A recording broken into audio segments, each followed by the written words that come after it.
નમસ્કાર, હું છું પ્રિયા અને તમે જોઈ રહ્યા છો જનતા કી જાણકારી ન્યૂઝ।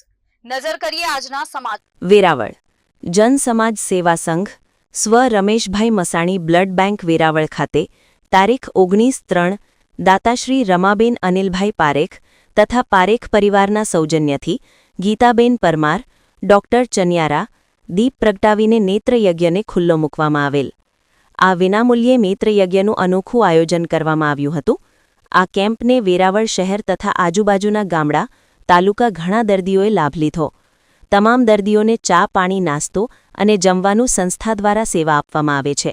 તેમાં જરૂરિયાત દર્દીને વીરનગર લઈ જવામાં આવેલ। ઓપરેશન કર્યા પછી ત્રીજા દિવસે વેરાવળ પરત મૂકી જવામાં આવશે। આ કેમ્પમાં 85 દર્દીએ લાભ લીધેલ, જેમાં જરૂરિયાતવાળા 12 દર્દીને ઓપરેશન માટે વીરનગર લઈ જવામાં આવેલ। આ કેમ્પને સફળ સંચાલન જયંતિભાઈ આંજણી, સુમનભાઈ સિંઘલ, વિકેશભાઈ વિનોદરાય પરમાર અને તેમની ટીમે કરેલ।